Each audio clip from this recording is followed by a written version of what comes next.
Izay ny amin'iny fa ivadika eo amin'ny taranja baolina kitra isika ny vaovao lehibe aloha ny baolina kitra mialohan'ny resahana ny lalaon'ny Barea sy Niger dia igadona androany alina eto Madagasikara ny filohan'ny FIFA Gianni Infantino izay vahiny lehibe ho an'ny baolina kitra maneran-tany izay mandalo eto Madagasikara fanoroany zao natongavany teto Madagasikara ary maromaro ny zavatra aotsiriany eto Madagasikara ijery ny fotodrafitrasa ijery ireo taniketsan'ny baolina kitra iaona amin'ny filoham-panjakana ny filoham-pirenena Andrinirina Rajoelina ihany koa ny tena ny rahampitso ary hamonjy fivoriana any Mahajanga ihany koa 3 andro eo no ivanianany ity laharana voalohany amin'ny baolina kitra maneran-tany ity eto Madagasikara fa mbola tsy afaka ao amponin'ny malagasy ny lalao izay nandresen'ny Barea ny Madagasikara ny zareo Niger tamin'ny asabotsy lasa teo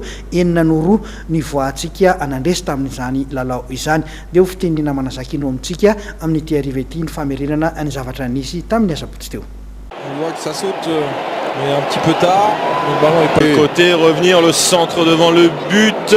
Ouais, c'est pourquoi pas récupérer. Oh, c'est magnifique. L'égalisation magnifique de Bolida. Amtarika vonjomaika ao amin'ny vondronaka misy azy ny Barea Madagasikara amin'ny fifantsanan'ny CAN 2024 atao any Cameroun. Nahazo ny isa enina ho azy tokoa mantsy ny ekipa pirenena malagasy rehefa nahazo ny fandresena faharoa azy. Magnifique, franchement. L'équilibre, tout est là, la précision. On ne vous rappellerait pas Lucas Hernandez pour Benjamin Pavard lors d'un France-Argentine. En tout cas, la balle finit au même endroit. Resiny Barea tamin'ny isa enina no roa tao an-tany ny menahany Niger ny talata hariva teo nandritra ny andro faharoan'ny fifantsanana isam-bondrona. Ny alohan'ny fialan-tsasatra dia efa nitarika tamin'ny isa 4 andro iray ny Barea. De Madagascar, le Niger n'y est pas, le Niger n'y est plus.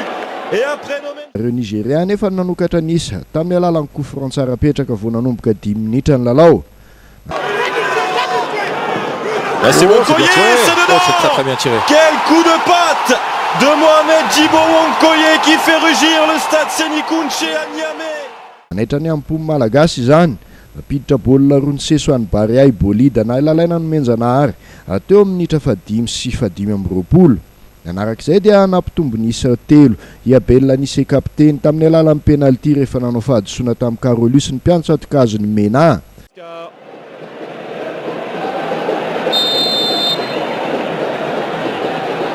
Est-ce que Madagascar va avoir 2 buts d'avance? Oui, oui, le 3e but pour les Barea et c'est le nouveau capitaine, celui qui a repris le flambeau de Faneva Andriatsima.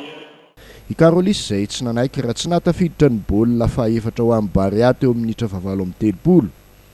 Voanoditra ny fizara-potoana faharoa dia mbola nanohy nanafika hatrany malagasy fa tsy nionina tamin'ny tombony nananana.